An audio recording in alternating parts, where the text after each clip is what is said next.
안녕하세요. 대단히 반갑습니다. 철학 실천의 3단계 암송 실천 점검구 배철현. 아토스 상과 스타브로니케테 수도원 영국화가 에드워드 리역. 유화 예일대학교 영국미술관.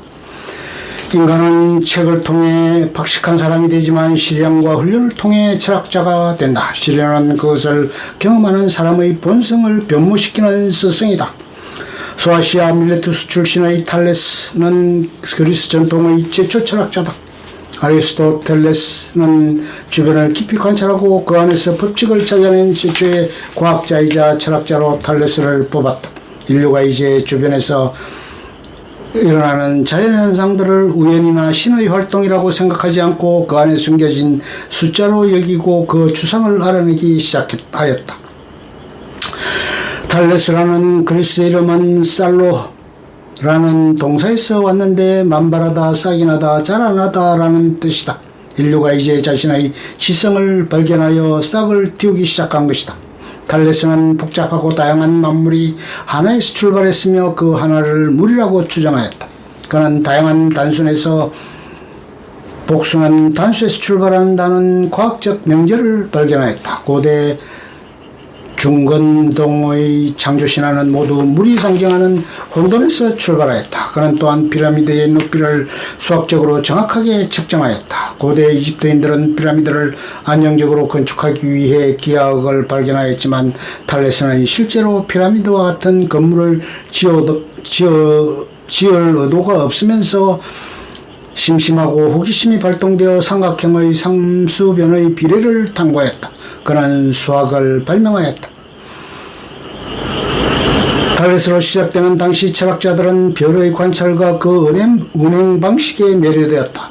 이 형이상학적인 관심은 후에 이오니아 철학자들을 거쳐 소크라테스, 플라톤 그리고 아리스토텔레스로 이어지는 아테네 철학자들에게 전승되었다.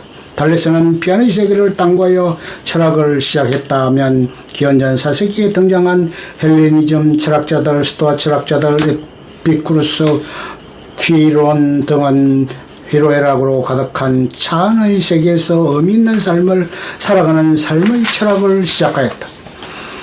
노예였다가 철학자가 되는 에픽테토스는 이렇게 말한다. 철학자가 인생의 시련 앞에서 뭐라고 말할까? 그는 시련이 내가 철학을 수련하는 목적이다라고 말할 것이다. 그는 추상적인 이론에 관심이 있는 것이 아니라 인생을 실제로 잘 사는 실용적인 지혜를 연마하였다. 스토아 철학자 세네카는 성공적인 인생을 살기 위해 철학하기를 주문한다. 온전히 철학하기에 집중하십시오. 그녀 철학 옆에 앉아 구애하십시오. 그러면 당신과 다른 사람들과의 간격이 한없이 벌어질 것입니다. 당신은 모든 인류를 넘어서 신들을 곁에 서게 될 것입니다. 물론 여기서 철학하기는 난해한 철학책을 읽거나 철학자의 강연을 듣고 고개를 끄덕이는 것이 아니다. 철학은 행위이지 언어가 아니기 때문이다. 다시 말하면 철학은 삶의 방식이며 태도이다. 철학에 관해서 말하는 사람은 많지만 자신의 말을 행동으로 옮긴 사람은 거의 없다. 생각과 말을 행동으로 옮기기 위해서는 훈련과 훈련의 결과인 습관이 필요하다. 인생의 어떤 것도 훈련 없이 이루어지는 것은 없다. 레슬링 선수가 시합을 앞두고 훈련하듯이 철학 훈련도 그에 못지않은 훈련 과정이 있다. 이 과정은 레슬링 선수의 훈련과 달리 보이지 않는 인내와 자발을 요구하기 때문에 진정한 철학자가 극히 드물다. 인생의 갑작스러운 시련은 그녀를 진정한 철학자로 털바꿈하기 위한 겨울 캠프 훈련이다. 철학하기 훈련 캠프는 두 가지로 구성되어 있다. 하나는 이론이고 다른 하나는 실제다. 여기서 이론이란 그런 구별된 삶을 추구했던 삶의 멘토를 발견하는 것이다. 세네카는 수많은 철학자가 남긴 책들을 탐구한 후에 자신에게 어울리는 그리고 지속적으로 영감을 줄 한 철학자를 인생의 동반자로 삼으라고 충고한다. 그녀에게 필요한 것은 비상적으로 하는 많은 지인이 아니라 인생의 멘토와 친구가 될 한 명의 철학자다. 만일 어떤 사람이 스토아 철학에 심취해 있다면 그는 에픽테토스 심플리쿠스, 마르쿠스 아울렐리우스, 세네카 혹은 키케로를 멘토로 정할 수 있다. 그가 자신의 철학학의 멘토이자 친구를 선정하고 그가 남긴 서적과 그의 사상을 섭렵해야 한다. 그런 후 그의 사상을 자기 삶에 접목해 행동으로 옮기는 실체가 이루어져야 한다. 에픽테투스는 이 실천 단계를 한 학생에 관한 이야기로 설명한다. 한 젊은이가 스토아 철학자 크리시푸스의 동기에 관한 글을 읽고 자신이 동기에 관해 알게 되었다고 보고한다. 에픽테투스는 역도선수가 새로운 웨이트를 구입했다고 해서 그것을 들어올릴 수 있는 것이 아니라고 말한다. 철학을 공부한다는 것은 그 책을 읽고 이해한다는 말이 아니다. 그 책을 통해 자신의 일상에서 더 깊이 사고할 수 있고 스스로 사려가 깊고 현명한 인간이 되는 것이다. 책은 그에게 역도선수가 되기 위한 웨이트일 뿐이다. 웨이트의 무게와 상표를 숙지했다고 훌륭한 역도선수가 되는 것은 아니다. 철학하기의 첫 번째 단계는 주요 개념의 반복 습득이다. 세네카는 우리가 선정한 철학자와 철학서적이 삶의 등불이 되기 위해서는 그 주요 개념을 매일매일 반복하여 상기시키라고 주문한다. 이 훈련은 필사일 수도 있고 암기일 수도 있다. 매일 아침 한 가지 구절이나 사상을 선택하여 그날 자신의 삶을 인도하는 나침반이 되어야 한다. 세네카는 다음과 같이 충고한다. 많은 저자들의 글을 읽고 이런저런 책을 읽는다는 것은 당신을 산만하고 불안정하게 하는 만드는 경향이 있습니다. 당신은 소수의 최고 스승의 글에 머물러 그들의 제작을 완벽하게 소화하십시오. 이런 노력이 당신의 마음에 자리를 잡은 생각들을 떠오르게 만듭니다.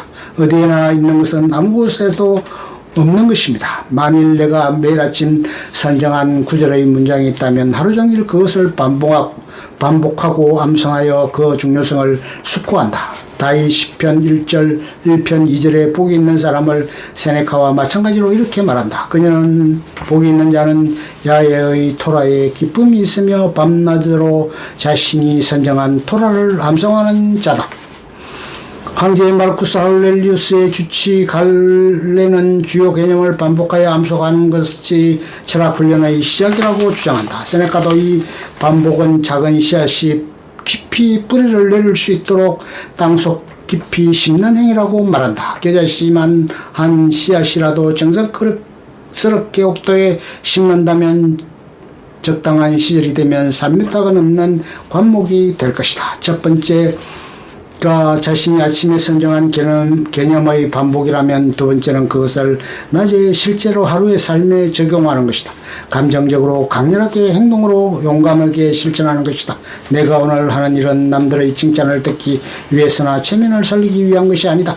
그것은 나의 양심을 비추어 끓기 먹기 때문이다. 내가 선정한 개념을 반복하여 나의 양심을 그 색으로 물들인다면 나는 그 일을 온전히 실행할 수 있다.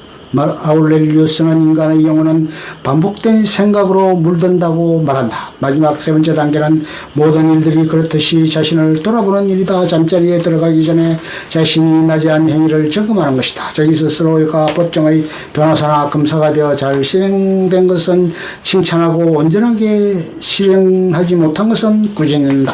내가 스스로 내면의 법정 판사가 되어 엄격한 판결을 한다. 나는 그날의 인생 항해에 필요한 좌표를 숙지하였는가? 나는 그 좌표대로 넘실대는 바다를 항해하였는가?